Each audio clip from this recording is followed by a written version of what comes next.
여러분 안녕하세요. 자, 이제 고전문학 8강 오늘 같이 한번 보도록 할게요. 시가 작품은 작자미상 사친가라는 작품이고요. 그다음에 아래 내려가 보시면 소설 작품은 작자미상 금방울전이네요. 이렇게 두 작품을 같이 볼 거고요. 먼저 사친가에 해당하는 4번 보기부터 우리가 살펴보도록 합시다. 사친가에서 사친은 어버이를 그리워하며 생각한다라는 의미래요. 여러분 짐작이 가시죠? 그러면은 그래서 항상 부모를 떠올리고 정성스럽게 섬기며 효를 실천하다라는 핵심 주제를 전체에 드러냅니다. 근데 요것만 나타나지 않는데요. 계절의 변화에 따른 자연의 모습, 명절의 놀이나 절기 행사, 사람들의 풍속이나 농촌의 생활상 이런 것들도 드러나 있는 거죠. 그러니까 효라는 주제에 한정하지 않고 다양한 상황과 분위기에 대해 감상을 자유롭게 드러냅니다. 대신에 핵심 주제는 뭐다? 효라는 주제이다라는 걸 생각하고 보시면 될 것 같아요. 자, 4번 적절하지 않은 거 고르라고 했고요. 1번 보시면 윗글에 대한 설명 적절하지 않은 거 일치불일치죠. 그래서 정월 2월 3월 소년 후인 아이 대보름 한식일탑 청절 슬프도다 우리 부모 그달을 허송하고 여기 보면은 이런 말들이 나왔을 때 우리가 살펴보면 되겠네요. 자, 2번 기억부터 미음이니까 여기에 해당할 때 보도록 하고 3번 보면 C와 D 부분이죠. 요 각각의 부분이 갔을 때 살펴보면 될 것 같아요. 올라가서 한번 본문을 보도록 합시다. 정월이라 15일에 달 구경하는 소년들아. 이거 여러분 대보름 말하는 거예요. 정월 대보름. 그쵸? 정월 대보름. 그래서 정월 대보름에 달 구경을 합니다. 달이 아주 크게 떠 있겠죠? 소년들한테 뭐예요? 흉풍도 보려니와 너희가 즐기는 것도 좋지만 부모 봉양을 생각해야 한다라고 이야기를 합니다. 소년들에게 부모 봉양을 생각하라라고 이야기를 하죠. 왜? 기억, 신체 발부 사대절, 부모님께 타고났다라고 말하는데 여러분 오른쪽 아래에 신체 발부 사대절 뜻이 나와 있죠? 몸과 머리털과 피부, 사지, 두 팔과 다리. 즉 뭐예요? 나의 온몸이죠. 이거는 온몸, 나의 신체, 나의 온몸이 어떻게 됐다? 부모님으로부터 타고난 것이다 라고 이야기를 하는 것이죠. 신체 발부 사대절이 부모님께 타고났다. 따라서 여러분 기억, 부모님께서 물려주신 것을 의미하는 거 맞죠? 여러분 신체 발부 사대절. 자, 부모님에게서 타고났으니까 부모님께서 물려주신 것이라고 볼 수 있고 자식들이 부모를 봉양하고 효를 실천해야 하는 당위성을 부각하고 있는 겁니다. 왜요? 부모님께서 내 몸을 물려주셨잖아요. 내 몸을 물려주셨으니까 우리는 부모를 봉양하고 효를 실천해야 한다라고 당위성을 이야기하는 거예요. 당연히 우리는 부모를 봉양하고 효를 실천해야 한다. 네가 어디서 태어났느냐? 부모님한테 태어났지 않느냐? 그러므로 효를 실천해야 한다라는 뜻으로 받아들이시면 되겠죠. 자, 그래서 부모님을 뭐라고 표현하냐면 니은 태산같이 높은 덕, 하해같이 깊은 정을 가지신 분이에요. 이거를 어찌하여 있겠느냐라고 말을 한 거죠. 그럼 태산같이 높은 덕, 하해같이 깊은 정, 자식을 사랑하는 부모님의 마음 이것을 빗댄 것으로 볼 수 있겠죠. 그래서 자식으로서 응당 보답하려는 마음을 가져야 한다는 거죠. 이렇게 태산같이 높은 덕, 하해같이 깊은 정. 부모님의 이 마음을 우리가 어찌 보답하겠느냐? 반드시 보답하려는 마음을 가져야 한다라는 점을 강조하고 있다라고 볼 수가 있습니다. 왜 이렇게 여러분 부모님한테 효를 다해야 될까요?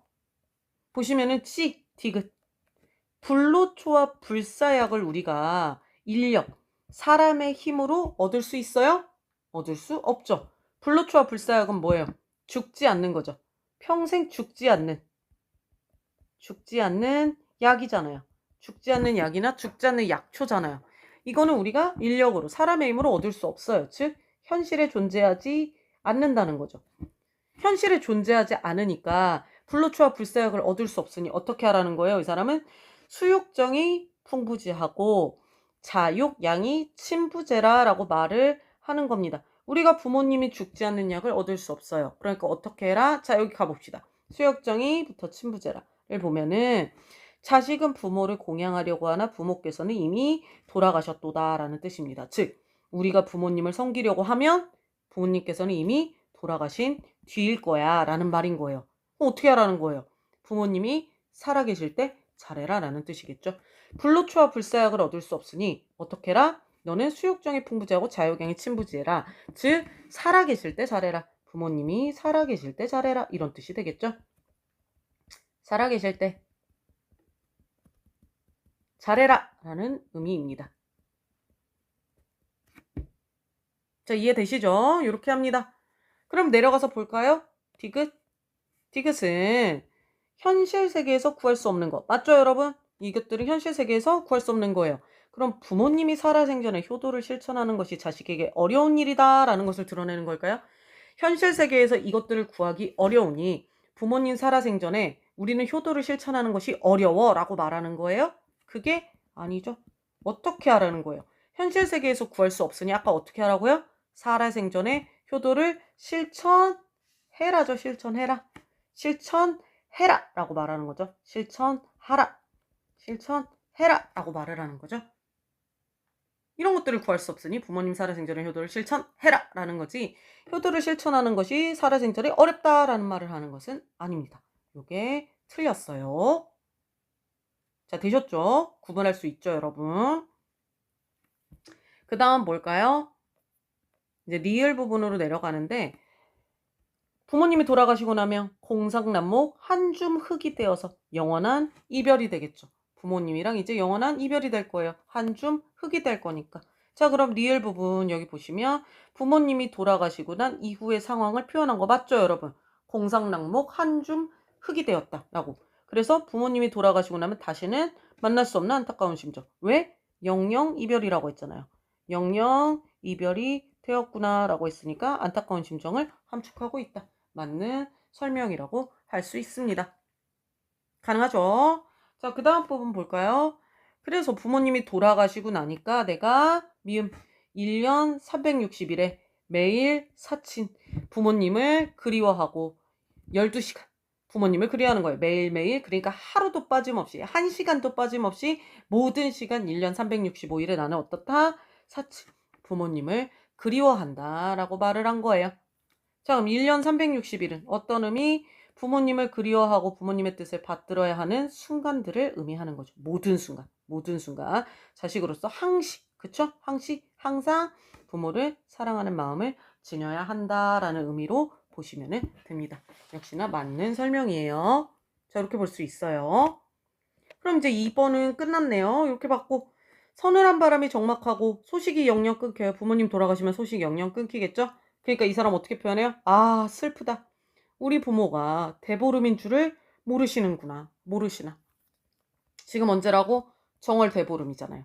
정월 대보름인데 부모님이 돌아가셔서 우리 부모님은 대보름인 줄도 모르시는구나 라고 이야기를 합니다. 슬픈 마음이 드러나 있죠? 자, A에 대한 거 해결할 수 있나? 한번 가서 볼까요? 해결할 수 없네요. 다 엮여져 있네요. 그럼 이제 올라와서 그 뒤에를 한 번 더 봐야겠네요. 자, 그달을 허송하니 2월이라 한식이래. 이렇게 나오죠? 얘도 진한 글씨니까 일단 체크를 해봅시다. 그달을 허송하니 2월이라 한식이래. 자, 2월 한식일이 됐습니다. 이 한식일 천추절이 적막하다. 계자추의 넋이구나 라고 말해요. 여러분, 천추절과 계자추 여기 나와 있죠. 천추절은 임금의 탄신일을 경축하던 국경일이고, 계자추는 중국 춘추시대의 충신인데 한식을 두고 계자추가 죽은 날이라고 이래요. 즉, 한식날이 계자추가 죽은 날이라는 거예요. 계자추가 언제 죽었다고요? 한식날 죽었다라는 거예요. 그래서 여러분 여기 보시면 계자추의 넋이다라고 말을 해서 이 계자추의 넋이 뭐예요? 후인들, 뒤에 온 사람들이 슬퍼해서 한식을 지었다라는 거예요. 계자추의 죽음을 슬퍼해서 뒤에 사람들이 한식이라는 것을 지었구나라고 말을 하는 거죠. 당호삼재 성재들도 승필배군 하셨도다. 이거 쭉 여러분 이쪽에서 그냥 뜻을 보세요. 어쨌든 이렇게 되어 있고, 그런데 지금 한식일이잖아요. 한식일인데도 어때요? 여기 보시면 슬프도다 우리 부모 청명인 줄 모르시나. 이때 막 사람들은 즐겁게 노는데 우리 부모님은 돌아가셨죠. 우리 부모님은 청명인 줄 모르신다 라고 이야기를 하고 있는 거예요. 자, 그 다음에 그달 금음 다 지나고 3월이라 삼진날이 왔어요. 이제 3월 삼진날이 왔네요. 여러분, 이거 월마다 다 지나가고 있죠? 1월, 2월, 3월 지금 다 하나씩 가고 있네요. 그쵸? 3월이 왔네요. 3월 삼진날에 제비새끼가 날아들어 옛집을 찾아오고 호랑나비는 분분하며 아주 바쁘게 돌아다닌다는 거예요. 호랑나비가 분분하다, 바쁘게 돌아다니면서 옛빛을 자랑한다 라고 했습니다. 즉 자연은 바쁜 모습이죠. 지금 봄이 되어서 자연이 매우 바쁜 모습이에요. 그런데 이렇게 쭉 바쁜 모습이고 사나이의 붉은 빛 아니고 세류는 푸른 실이고 총가의 농부들은 새로운 봄. 자, 총가의 농부들은 신춘. 이거 뭐예요? 새로운 봄이죠. 새로운이니까. 새로운 봄을 만났다고. 농구 뭐예요? 농기구겠죠? 농기구를 둘러매고 첫 이거 뭘까요, 여러분? 고첫자잖아요. 곳곳에. 농기구를 둘러매고 곳곳에 왕래하면서 즉 농사를 짓는 거고 백마금편 소년들은 화류추풍 흥을 겨워서 노니는 거예요. 소년들은 놉니다. 쌍을 지어서 놉니다. 근데 여러분 이렇게 놀고 있는데 이 사람은 어때요? 슬프도다 세월이여 라고 하면서 뭐라고 말을 해요? 슬프도다 우리 부모 답청절을 모르시나. 즉 이 절기에도 왜 부모님이 돌아가셨죠. 그러니까 슬프다라고 이야기를 하고 있는 거죠. 그러니까 자연의 모습이 계속해서 나오고 있지만 마지막은 뭐예요? 기승전 우리 부모님이 돌아가신 게 슬프다라고 이야기를 하고 있는 거죠. 자, 이제 또 그달을 허송했네? 이놈의 그달은 왜 계속 허송할까요? 그달을 허송하고 4월 초파일이 되었어요. 이제 또 4월이 됐죠? 여러분 이거 월령체거든요. 1, 2, 3, 4월 다 나오고 있잖아요. 월령체라고 할 수가 있는데 4월 초파일에 또 이렇게 쭉 봉황은 춤을 추고 어쩌고저쩌고 합니다. 근데 이렇게 하는데 자 여기 보면은 만사인간 젊은 날에 소년행락이 얼마하리라고 합니다. 사람들이 젊을 적에 소년행락 이거 젊을 때 즐기는 걸 말을 하거든요. 젊은 날에 소년행락. 여기서 젊은 소년들이 마구 돌아다니면서 즐기는 것을 말해요. 돌아다니면서 즐기는 것. 이게 얼마나 하겠느냐. 즉 빨리 지나간다는 거예요. 타기황행 아이들은 막교지상 우지마라 라고 했네요. 여기 타기황행 아이들 우지마라 여기 보면 나와 있죠 여러분? 한시를 지금 차용한 거예요. 꾀꼬리를 쫓아버리세요. 가지 위에서 울지 못하게 하세요. 라고. 황금가북 떨쳐있고 실버드 쏙 들어가요. 그러니까 여기에 황행 이거 여러분 가을을 나타내는 거라고 했었죠. 아까. 그래서 가을을 나타내는 아이인데 이게 면왕정가에 나오거든요. 그래서 황금가북 떨쳐있고 실버드 속에 들어갑니다. 얘네들이. 그랬는데 여전히 이 사람은 슬프도다 우리 부모 관등절을 모르시나 라고 이야기를 하는 거죠. 아 슬프다 우리 부모님은 이 관등절도 모르시는구나 라고 이야기를 하고 있네요. 자 그럼 여러분 C와 D를 비교하라는 내용이 있었죠. C와 D를 이해하라는 거. 얘 먼저 할 수 있겠네요. 3번 C와 D. C가 3월 삼진날에 사람들이 하는 놀이에 초점을 맞췄다라고 했죠. 사람들이 하는 놀이에 초점을 맞추고 있다면 이라고 했는데 한번 봅시다. 자 C에서 보니까 3월 삼진날에 여기 보면 사람들이 뭐예요? 기수에 목욕하고 바람 쏘이고 휘파람 불고 시짓죠. 여러분 이게 단오에 하는 일들을 이야기하는 거예요. 그쵸? 단오에 하는 일들을 이야기합니다. 요것들을 지금 뭐라고 표현하고 있는 거냐면 자 3번에서 3월 3일 날에 사람들이 하는 놀이라고 표현을 한 거예요. 맞는 설명이고요. 그리고 D는 4월 초파일에 도성에서 벌어지는 국가행사에 초점을 맞췄다? 그런가요 여러분? 여기 보면은 국가행사인가요? 자 여기 보시면은 어떤 거예요? 뒤에 보면은 여기 쭉 그냥 만백성 화답하는 경성가를 부른다는 거는 뭐예요? 지금이 그냥 태평성대다라는 뜻이거든요. 얘는 그냥 태평성대라는 의미이지 뭔가 국가행사를 하고 있다는 건 아니죠. 만백성이 화합하는 경성가를 불렀다고 해서 이게 뭐 화합한다 이런 뭐 다 같이 모여있다 이런 건 아니죠. 태평성대 여기 나오네요. 태평성대를 말하는 거니까. 그리고 지금 뭐 해요 여기서? 여기 보면 뭐 쭉 이런데 내용이 나와 있는데 여기서 나오는 내용이 전체 내용이 도성에서 벌어지는 국가행사라고 볼 수는 없어요. 그래서 D는 지울 수가 있고 자 그 다음 2번 C가 농사일이 바빠 봄이 온 것을 잊고 살아가는 아쉬움에 초점을 맞추고 있다. 여러분 농사일이 바쁜 거는 나와요. 여기 보면은 자 총가의 농부들이 새로운 봄을 만나서 농구를 둘러매고 곳곳에 왕래하죠. 그럼 이거는 농사일이 바쁘다는 의미이기는 해요. 근데 그렇다고 해서 지금 여기서 아쉽다는 거예요? 내가 봄을 못 즐겨서? 그게 아니죠. 봄을 못 즐겨서 아쉬운 거는 아니겠죠. 그래서 3번 바빠 봄이 온 것을 잊고 살아서 봄이 온 것을 잊고 살아가는 아쉬움 이 말이 모두 틀렸죠. 그 뒤에 상스러운 징조가 나타난 것에 대한 기대감 이것도 아닙니다. 자 C 새봄을 맞은 자연의 변화와 사람들의 흥겨움에 초점을 맞추고 있다. 요거 맞는 설명이네요. 가서 볼까요? 새봄을 맞은 자연의 변화. 여기 3월 3일 날 되니까 어떻게 돼요 여러분? 보면은 제비새끼가 날아들어 옛집을 찾아오고 호랑나비 분분해서 옛빛을 자랑한다. 여기 있죠. 여기서 보시면은 이게 자연의 변화가 나타나는 거죠. 자연의 변화. 여기 보면 산화는 붉은 비단이고 세류는 푸른 실이다. 이런 데서 여러분 자연의 변화가 다 나타나네요. 자연의 변화, 이거는 나중에 봐야겠다. 이거 5번에서 봐야 돼요. 여기서 자연의 변화. 산화는 붉은 비단이요. 세류는 푸른 실이로다. 여기서 산에 있는 꽃이 붉은 비단과 같다는 거죠. 그쵸? 그리고 여러분 여기 버드나무잖아요. 버드나무가 푸른 실과 같다라고 이야기를 했으니까 이것들이 봄의 색깔을 나타낸다라고 보시면 되죠. 이게 자연의 변화가 나와 있다라고 볼 수가 있고, 그 다음에 사람들의 흥겨움 여기 있죠 여러분.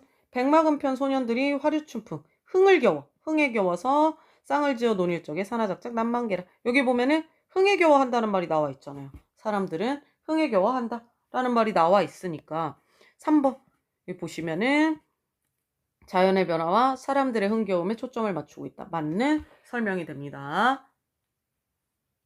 자, 그 다음 뒤에서는 태평성대를 잃은 임금과 그를 칭송하는 사람들의 모습. 우리 이거 2번에서 잠깐 보지 않았나요? 여기 보시면 여러분 사람들이 뭘 불러요? 경성가를 부르죠. 그리고 지금이 태평성대라고 이야기를 했죠? 임금을 칭송하는 거죠 이거는. 그쵸? 그러므로 자 3번에 있는 내용 맞네요. 태평성대를 잃은 임금과 그를 칭송하는 사람들의 모습에 초점을 맞추고 있다. 맞는 설명이 되겠네요. 3번이 맞는 내용이 되겠죠? 자 그럼 4번 씨가 답청절을 맞아 자연을 즐기려 뿔뿔이 흩어지는 사람들의 모습에 초점을 맞추고 있다라고 했는데, 여러분 여기서 답청절인 거는 맞지만 자연을 즐기려 뿔뿔이 흩어지는 사람들은 아니에요. 요게 틀렸고, 뒤에 관등절을 맞아서 행사를 준비하는 사람들의 모습, 이것도 아닙니다. 그래서 둘 다 틀렸다라고 볼 수가 있고요. 자 5번에 C 3월을 맞은 제비새끼와 호랑나비의 분주함에 초점을 맞추고 있다. 이건 맞아요 여러분. 제비와 호랑나비의 분주함. 이게 아까 선생님이 위에 체크한 부분에 있거든요. 이 부분에 나와요. 제비 새끼는 알아들어 옛집을 찾아오고 호랑나비 분분함이 옛빛을 자랑한다. 여기에 제비 새끼와 호랑나비의 분주함이 드러나는 거예요. 분주함. 여기 드러나고 있어요. 자, 이건 맞습니다. 그런데 뒤에 여러분 여기 보시면 경성가는 다 같이 사람들이 부르는 거예요. 그쵸? 이렇게 부르는 거고, 타기횡행 아이들 이거는 진짜 아이들이 아니죠. 이거는 뭐예요 여러분? 타기횡행은 여기 보면 꾀꼬리잖아요. 꾀꼬리.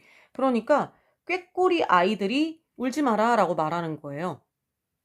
그럼 꾀꼬리가 운다는 거잖아요. 꾀꼬리가 막 즐거워서 울고 있는 걸 말하는 거거든요. 이건 진짜 아이들에 대한 이야기는 아니겠죠. 그러므로 여기 미음 보시면은 아이들이 경성가를 부르며 즐겁게 놀러 다니는 모습, 이거는 아니겠죠. 이런 내용은 없습니다. 그래서 3번이 맞다라고 볼 수가 있겠네요. 자, 그리고 여러분 일단 여기까지를 보면은 1번도 어느 정도 풀리거든요. 지금 정월, 2월, 3월 나왔잖아요. 다 나온 데서 시간 표지 활용해서 내용을 구분하고 있는 거 맞죠 여러분? 1월, 2월, 3월 구분하고 있고, 그러면은 소년, 후인, 아이 등을 청자로 삼아서 바람직한 삶의 태도를 가르치는 걸까요? 여기 보면 여러분 소년은 맞아요. 자, 맨 위에 있거든요. 소년들아 부모 봉양을 생각해라. 이거는 바람직한 태도를 가르치는 거라고 볼 수 있죠. 근데 후인은 어디 있을까요? 후인 여러분 어디에 있냐면 여기 있어요. 후인들이 슬퍼해서 한식을 지었도다 이거예요. 계자추가 죽었어요. 계자추의 넋을 슬퍼하면서 한식을 지은 거예요. 후인들이. 이 사람한테 뭔가 가르치려고 하는 거예요? 그게 아니죠. 그럼 여러분 이거 틀렸네요. 후인 아니고요. 아이도 아니거든요. 청자로 삼아 바람직한 삶의 태도를 가르친다. 이거는 소년만 해당하는 얘기. 따라서 2번이 틀렸어요. 자, 대보름 한식일 답청절. 이것과 같은 절기나 명절 관련돼서 내용 구성하고 있는 거 맞죠? 그리고 계속해서 뭐가 반복돼요? 슬프도다 우리 부모 무슨 절을 모르시나, 이렇게 나오죠. 문장 구조를 반복해서 주제를 드러내죠. 부모님이 없는 것에 대한 슬픔. 그리고 계속해서 그달을 허송하고 그달 금음 타진하고 이런 식으로 나오잖아요. 그래서 시간이 지났다, 시간의 경과를 표현하고 있다. 맞는 설명이 되겠네요. 5번도 맞다라고 볼 수가 있습니다. 이렇게 해서 풀 수가 있어요. 그럼 3번까지 다 풀려요 여러분. 마지막 우리 이 부분만 살펴보도록 합시다. 자, 이제 마지막 부분. 또 그달을 허송하고, 여기 보시면 그달을 허송하고 5월이 됐네요. 매달 이제 한 달씩 계속 지나가죠. 5월에 단오일이 됐어요. 그래서 자, 이렇게 단오일이 되니까 여전히 나는 무슨 생각? 부모 생각 뿐이다 라고 합니다. 그리고 남림북사 보리타작 방방곡곡 농부가로다 라는 것도 진하게 나와 있는데, 여기 남림북사 아래쪽에 보면 나오죠? 남쪽과 남북의 이웃집들을 말하네요. 남북의 이웃집들 모두 보리타작을 방방곡곡 농부가를 부르는구나 라고 말한 거고, 그런데 우리 부모님은 안 계세요. 그래서 슬프도다 우리 부모 단오절을 모르시나 라고 이야기를 끝맺었네요. 자, 그러면은 한번 4번에 가서 보도록 합시다. A와 E에서 화자는 부묘 봉양 생각하라. 부모 생각뿐이로다. 같이 효를 실천하는 태도를 언급해서 사친이라는 주제를 맞죠? 드러내고 있겠고, B와 D에서 화자는 계자추, 이영배, 적인걸, 요순 등과 같이 중국 고사 속 인물들을 언급해서 충효나 태평성대와 같은 가치를 표현하고 있는 걸까요? 여러분 이거 계자추, 이영백 여기 보면은 쭉 다 뭐라고 나오냐면, 여기 찾아보시면은 나와요. 계자추도 충신이죠. 그리고 이영백도 여기 보면 중국 진나라 사람으로 효성이 높았던 사람이래요. 자, 적인걸 어떤 사람? 뛰어난 행정력과 공면정대. 이 사람도 명신, 즉 충신이라는 거예요. 이런 사람들이 계속해서 등장하고 있잖아요. 그러니까 충효나 태평성대와 같은 가치를 표현하고 있다라고 할 수가 있겠죠. C와 E에서 화자는 총가의 농부들은 농구를 둘러매고 남림부사 이 모든 이웃집들이 보리타작을 한다. 같이 농촌의 생활상을 언급했죠. 각 계절이나 시기에 맞춰 살아가는 농민들에 대한 관심 맞는 설명이 되겠네요. 자, B와 D에 보니까 원산의 봄이 드니 한식을 지었도다. 만사인간 오지마라 같이 적당한 때를 놓쳐버린 상황을 언급해서 마음의 여유가 없어 짧은 인생을 즐기지 못하는 것에 대한 아쉬움일까요? 여러분 이거 조금 이상하지 않아요? 마음의 여유가 없어서 짧은 인생을 즐기지 못하는 것에 대한 아쉬움. 이런 아쉬움은 드러나 있지 않습니다. 이건 드러나 있지 않죠. 여러분 이게 뒤에는 있다고 볼 수가 있어요. 여기 만사인간 오지 마라. 여기에는 왜냐면 그 청년 시절, 어린 시절이 짧다라는 거거든요. 어린 시절이 짧다라는 것에 이제 짧은 인생이라는 것에 아쉬움이 드러나 있는데, 이게 이제 뭐 마음의 여유가 없다라고까지 볼 수는 없을 것 같네요. 이렇게까지는 볼 수 없어요. 자, 이렇게는 볼 수 없고, 그리고 앞부분 원산의 봄이 드니 한식을 지었도다. 이 부분 어딘지 볼까요?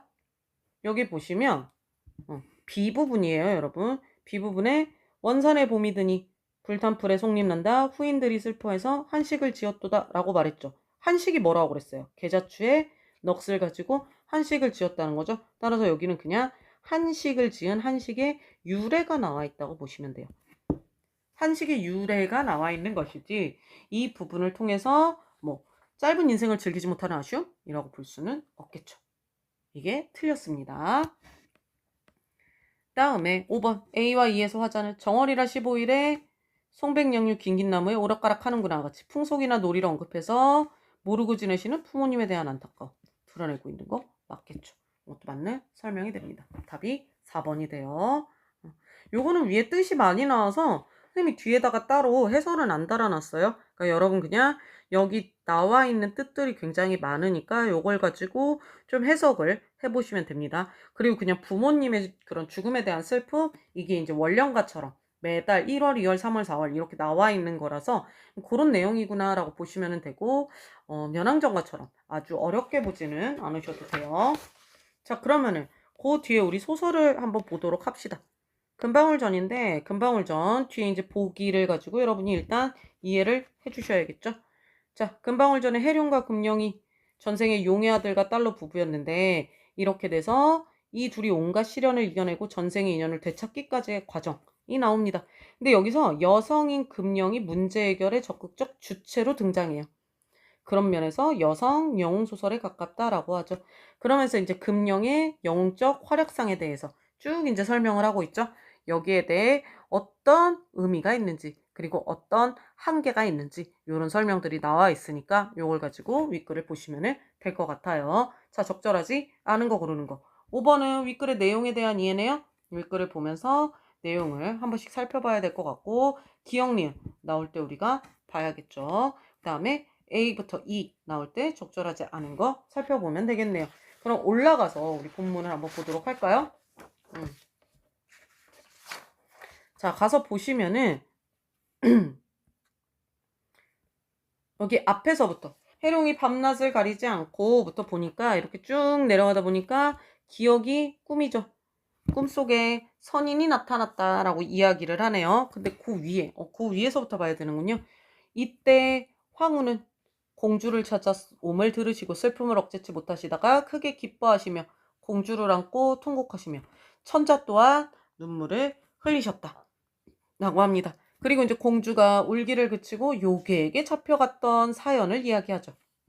이게 5번에 1번이 되겠죠. 자, 어떤 내용이에요? 5번에 1번 쭉 보시면은 천자와 황후는 요괴에게 잡혀갔던 공주 맞죠? 다시 만나게 되었다. 맞는 설명이 되겠네요. 5번에 1번 맞는 설명. 그리고 공주가 여러분 자신의 무슨 이야기를 해요? 꿈 이야기를 하는 거예요. 자신의 꿈 이야기. 즉 꿈속에서 어떤 선인이 나타났는데 이 꿈은 공주의 꿈이죠. 공주의 꿈이에요. 공주의 꿈인데 어떤 내용? 꿈속에 선인이 나타나서 해룡이 자기의 배필이 될 것이다. 그래서 해룡과 공주가 이어질 것이다. 라고 이야기를 했다라는 거예요. 요 이야기를 이제 공주가 한 거죠. 그래서 이제 진한 글씨로 요 얘기가 나와요. 자, 동해 용왕의 아들이 인간 세상에 내려갔으니 속세의 연분을 이루어라 라고 말을 했대요. 어쨌든 이 말을 했다라고 이제 공주가 쭉 이야기를 하는 거예요. 자, 만날이라 하던 말이 귀에 쟁쟁하고 또한 천지 조화로 된 김영이 신통함을 기이하여 제주와 수단을 부렸다 라고 해서 요괴를 같이 잡았다 라고 말을 하는 거죠. 그럼 여러분 8번 한번 가볼까요? 우리 지울 수 있는지. 동해 용왕의 아들이 인간 세상에 내려갔으니 속세의 연분을 이루어라 라고 선인이 말을 했대요. 거기서 해룡이 전생의 용의 아들이었음을 알 수 있고 알 수 있죠. 동해 용왕의 아들이니까 알 수 있고 금령과 맺은 전생의 인연을 되찾을 것이다. 이렇게 예상할 수 있나요? 금령과 맺은 전생의 인연. 여러분 이거 누구의 꿈이라고 했어요? 우리 좀 전에 여기 왼쪽에 나왔죠. 공주의 꿈이에요. 공주의 꿈. 공주의 꿈은 금령과 전생의 인연을 맺은 것을 되찾을 것이다 라는 걸까요? 그게 아니라 어떤 거예요? 해룡과 공주가 인연을 맺을 것이다 라는 말이죠.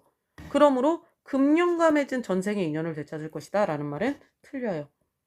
이 꿈은 뭐예요? 속세의 연분을 이루어라 라는 말은 해룡과 공주가 이어질 것이다 라는 말이므로. 그래서 금령과 맺은 전생의 인연을 되찾을 것이다 이 말이 틀렸습니다. 답이 1번이에요. 이해되시죠? 자, 어쨌든 천지조화로 된 금령이 신통하여 기이하여 제주와 수단을 부리어 요괴를 잡았어요. 어쨌든 이렇게 됐는데 그 뒤에 내용이 이제 더 봐야 되네요. 그래서 다음 페이지로 넘어가서 봅시다. 왕비가 이야기를 해요. 하늘이 이로써 너같이 신령스런 문건을 내어서 신통이 거룩하고 제주가 비상하고 기이하여 그런 득도한 요괴를 잡고 공주와 시녀를 구해 인간 세상에 못쓸 진승을 없지하니 이는 다 내 덕이다 라고 이야기를 하죠. 일단 A 부분부터 우리 해결해 볼까요? A에 해당하는 거 A. 공주에게 전해 들은 이야기를 바탕으로 금령의 능력과 업적을 평가한 말. 맞는 설명이 되겠죠? 네, 황후가 평가한 말이니까 맞는 설명이 되겠네요. 그리고 그 뒤에 여기 보면은 2번은 더 안 나오고 공주와 시녀를 구해 인간 세상에 몹쓸 짐승을 없이 한 것이 다 내 덕이다 라고 황후의 치하를 받았죠. 거기서 금령의 활약을 사회적 제약에서 벗어나 영향을 발휘하고 싶었던 과거 여성 독자들의 욕망이 투영된 결과 이렇게 이해할 수 있습니다. 금령이 활약한 것에서 이렇게 볼 수가 있다라는 거 3번 알 수가 있네요. 자, 이제 또 임금이 이어서 이런 이야기를 해요. 임금이 이제 경의공을 의논할진데 경의공 그러니까 해룡의 공 해룡의 공이 태산이 낮고 하해가 얕다 그 갚을 바를 알지 못한다 라고 말한 거예요. 여러분 원래 태산은 뭐예요? 매우 높은 산이에요. 하해는 뭐예요? 매우 깊은 물이에요. 이거는 매우 깊은 물이거든요. 근데 깊은 물이 얕대요. 뭐에 비해서? 경의공에 비해서. 경의공에 비하면 태산도 낮고 하해도 얕다라는 거예요. 즉 뭐가? 해룡의 공이 훨씬 크다라고 이야기를 한 거겠죠. 그러면은 B 부분 볼까요? B. 해룡이 세운 공로를 취하기 위해 그의 공로를 자연물과 비교해서 한 말. 맞는 설명이 되겠죠. 이렇게 맞다는 거 알 수 있습니다. 그리고 그 다음 부분 보시면 이제 C 부분에 임금이 이렇게 이야기를 해요. 공주의 꿈 이야기를 의논할진대. C. 경과 공주는 천정배필이라 라고 말을 하죠. 뭘 바탕으로? 꿈을 바탕으로. 공주의 꿈을 바탕으로 경과 공주는 천정배필이다 라고 이야기를 합니다. 그러면은 C 부분 또 볼까요? 7번에서 3번. 공주가 요괴에게 붙잡혀 있을 때 꾸었던 꿈의 내용을 근거로 해룡과 공주의 관계를 판단하여 한 말. 맞죠? 두 사람은 천정배필이다 라고 이야기를 한 겁니다. 이것도 맞는 설명이 되겠네요. 자, 그리고 이 부분에서 여러분 또 우리가 알 수 있는 게 있는데 경과 공주는 천정배필이라 경은 모름지기 공주를 더럽다 말고 임사의 덕은 갖추지 못했으나 좋기 경의 건즈를 받들 것이니 라고 이야기를 합니다. 그러니까 천정배필이니까 어떻게 하라는 거예요? 경은 짐의 뜻을 따르라 해서 뭘 하자고? 부마를 삼고자 했다고 했잖아요. 그러니까 공주를 더럽다 말고 임사의 덕은, 그러니까 완전히 뭐 현모양처의 덕은 갖추지 못했으나 경의 이 뜻, 그러니까 뭐 이렇게 남편을 잘 섬기는 거, 이거는 받들 줄 안다. 그러니 경은 짐의 뜻을 따라라 라고 말했죠. 이게 5번에 3번 내용이 되겠네요. 5번에 3번 내용. 자, 5번에 3번 볼까요? 천자는 공주가 해룡의 배필이 될 만한 사람이라고 생각하였다. 어때요, 여러분? 임사의 덕은 갖추지 못했으나 여기서 보면은 천자가 뭐라고 말해요? 아, 내 딸이 임사의 덕은 없어. 뭐 그러니까 완전히 막 이렇게 임사의 덕까지는 없지만 그렇다고 해서 내 딸이 경에 건즐은 받들 거야. 건즐은 받들 것. 그러니까 뭐예요? 아내로서의 역할은 충분히 할 것이다 라고 말을 한 거예요. 비록 내 딸이 임사의 덕은 없지만 내가 너의 그런 뜻은 다 받들 것이다. 그러므로 해룡이 배필이 될 만하다라고 생각한 거 맞습니다. 왜요? 두 사람은 하늘이 이려준 운명이잖아요. 그러니까 맞다고 생각하셔야 돼요. 이거는 맞습니다. 자, 그 다음 내용 보시면은 이제 여러분 택일하라라고 합니다. 그래서 해룡이 천운을 입어서 이제 은혜에 살해하고 물러나와 어린 군을 관리하며 다스린다라고 했죠. 여기서 해룡이 어린 군을 관리하며 다스려요. 이렇게 다스리고 있었더니 어느덧 혼인날이 다다랐다라고 합니다. 이게 5번에 2번의 근거가 돼요. 자, 한번 5번에 2번 볼까요? 5번에 2번. 해룡은 공주와 혼인하여 부마가 된 후에 어린 군을 관리했다. 맞나요, 여러분? 어떻게 됐다고요? 아직 여기 보면 어떻게 돼요? 어린 군을 관리하고 있는데 혼인날이 다가왔다라고 했죠. 그럼 이건 뭐예요? 혼인을 하기 전에 어린 군을 관리했다는 거죠. 그러면 부마가 된 후에 어린 군을 관리했다라는 설명은 틀렸죠. 어린 군은 부마가 되기 전에 관리하고 있었던 거예요. 적절하지 않은 거 5번에 2번이 되겠네요. 자, 이렇게 찾으셔야 됩니다. 됐죠? 그 다음에 어쨌든 쭉 이제 또 읽고 내려가면 중력 부분 줄거리 쭉 읽고 내려갈 수 있고 이렇게 이제 쭉 읽습니다. 그랬는데 어사가 여기서 이제 어사가 이제 해룡이에요. 해룡. 해룡이 우리 해룡이 장해룡. 자, 해룡입니다. 해룡이가 잠을 자는데 이 꿈에 이제 어떤 사람이 나타난 거예요. 백발노인이. 백발노인이 나타나서 이렇게 말을 해요. 자기를 낳아준 부모를 곁에 두고도 찾지 아니하여 평생 죄인이 되고자 하니 정성이 부족하여 자식의 도리를 못하는 것이니 D. 내가 그대를 위해 부끄러워하는구나 라고 말합니다. 왜? 부모를 찾지 못하는 걸 가지고. 어사가 해룡이가 부모를 찾지 못하는 걸 보고 내가 그대를 위해 부끄러워한다 라고 말을 하고 사라진 거예요. 그럼 D부분. 자신은 알고 있으나 해룡은 모르는 사실을 바탕으로 돕지 못한 것에 대한 미안함일까요? 그게 아니겠죠? 이게 아닙니다. 왜요? 꿈 때문에 앞으로 부모님 만날 거거든요. 뒤에 보면은 꿈 때문에 부모를 만나게 되므로 해룡을 돕게 될 거예요. 돕지 못한 것에 대한 미안함이라고 볼 수가 없습니다. 자, 해룡이가 이제 찜찜해서 꿈에서 깹니다. 그래서 노인을 붙잡고 묻고자 하니 남가일몽입니다. 남가일몽, 잠시 꿈이라는 거예요. 잠시의 꿈, 한순간의 꿈이라는 뜻입니다. 남가일몽, 한순간의 꿈 이라는 뜻이에요. 깨고 보니까 한순간의 꿈인 거예요. 그래서 매우 이상하다라고 생각을 하죠. 그렇게 내려왔는데 사또가 있어요. 여기에. 사또가 대청에서 내려와 영접해서 이야기를 나눠요. 근데 어사가 보니까 벽위에 걸린 족자가 자기 주머니 속의 족자와 어떻다? 같은 거예요. 그래서 이상하다라고 생각을 합니다. 그래서 의아해서 물어보죠. 족자의 그림이 무슨 내용입니까? 하니까 사또가 이런 이야기를 해요. 노부가 늦게 아들 하나를 낳았는데 전란 중에 이른 지 18년이 되었습니다. 라고 말을 합니다. 우리 늙은 부부가 아들을 하나 늦게 낳았는데 전란 중에 18년 전에 전쟁 중에 잃어버렸다라고 말을 하는 거죠. 그럼 여러분 이게 5번에 4번 내용이네. 해룡은 18년 전 전란의 와중에 부모와 헤어지게 되었던 겁니다. 자, 그렇게 해서 그림을 걸어두고 본다 하니까 어사가 자기도 비단 주머니를 열어서 족자 하나를 보내요. 사또가 보니까 두 개가 같잖아요. 똑같으니까 이상하게 생각하면서 이야기하죠. 사또도. 몹시 괴이한 일이 있으니 속이지 말고 말해주십시오. 라고 자초지종을 말을 합니다. 자, 거기에 대한 내용 7번에 2에 나와 있겠네요. 5번. 어사가 지닌 족자의 출처를 모르는 상황에서 서로 똑같은 족자를 가지고 있는 것을 이상하게 여겨서 한 말. 맞죠, 여러분? 아직까지는 왜 우리 둘이 같은 족자를 가지고 있는지 모르는 상황이다 라고 보시면 됩니다.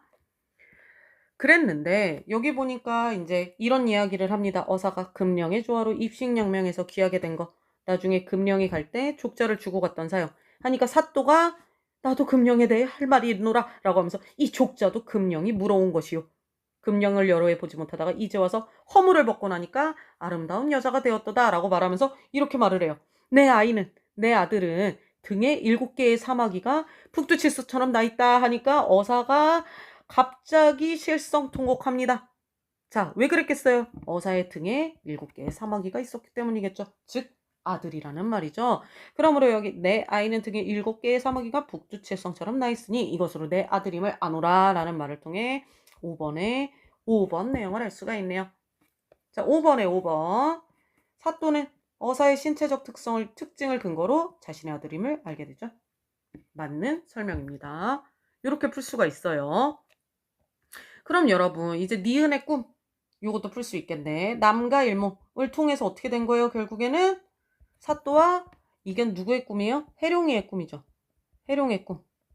해룡의 꿈인데 해룡의 꿈을 통해 누굴 만나게 돼요? 아버지를 만나게 되는 거죠. 남과 일목을 통해 아버지, 어머니도 만나는 거죠. 잃어버렸던 아버지와 어머니를 만나게 되는 겁니다. 그럼 한번 볼까요? 기억. 공주의 꿈 이전에 발생한 공주와 인물 간의 갈등이 공주의 꿈을 통해 해소되는 거? 아니죠. 그러면은 니은 이 해룡의 꿈으로 촉발된 어사의 행위. 그래서 어사가 내려와서 어떻게 해요? 그냥 헤매다가 사또랑 대화를 하게 되잖아요. 이게 계기가 돼서 인물 간의 관계가 밝혀지죠. 즉 어사가 사또의 아들임이 밝혀지는 거죠. 인물 간의 관계가 밝혀진다. 이게 맞는 설명이 되겠네요. 니은에서 백발로인이 어사 앞에 나타난 것은 금령이 하늘의 지시를 받아서 벌인 일이다? 그런 얘기는 없습니다. 그 다음에 공주의 꿈에 예언된 공주와 어사의 미래가 니은 이 꿈을 통해 실현되는 거 아니죠? 해룡의 꿈을 통해 실현되는 건 아닙니다. 이거는 해룡이가 아버지를 만나는 거니까 기억과 니은을 통해 미래에 만나게 된 인물의 비범한 능력이 암시돼요? 이것도 아니죠. 전혀 그런 내용이라고 볼 수가 없죠. 자, 그러므로 6번의 답 2번이 되겠네요. 이렇게 풀어주셨으면 돼요. 그리고 마지막까지 읽은 다음에 이제 여기 8번 내용 풀 수가 있겠죠? 보시면은 2번에 천지조화로 요괴를 잡고 해룡이 금령의 조화로 입신양명 하게 된 것에서 이 작품이 영웅적 능력을 발휘하는 여성이 문제 해결의 주체로 등장하는 여성 영웅소설이다라는 거 알 수 있겠죠. 맞는 설명이 되겠고 그 다음에 3번 우리가 아까 봤고 4번 금령이 물어온 사또의 족자와 금령이 갈 때 어사에게 주고 간 족자 이 두 개가 계기가 되어서 사또와 어사가 서로의 정체를 알게 되는 거죠. 그럼 금령이 타인을 돕는 조력자로서 역할을 했다라는 것도 알 수가 있겠네요. 그 다음 허물을 벗고 여성으로 변하기 전까지 금령이 신령스러운 물건의 모습을 하고 있는 동안에만 뛰어난 활약을 보인 것. 이렇게 신령스러운 물건의 모습을 하고 있는 동안에만 뛰어난 활약을 보이죠. 여성이 되고 나서는 활약을 못 보여요. 즉 남들에게 여성으로 인식되지 않는 조건에서 능력을 발휘하는 모습이 사회활동에 제한되었던 과거의 현실이 반영되었다라고 볼 수 있겠죠. 이것도 맞는 설명이 됩니다. 답이 6번. 그래서 1번. 금령과 맺은 인연을 되찾는 게 아니라 해룡과 공주가 결혼할 것이라는 걸 알려주는 거죠. 답이 1번이 되네요. 이렇게 풀어주셨으면 됩니다, 여러분. 총 8문제고요. 전체 소요 시간과 채점 결과 한 줄 평까지 남겨주시면 되겠네요. 자, 이번 강의도 여러분 수고하셨습니다. 우리 다음 강의로 다시 만나요.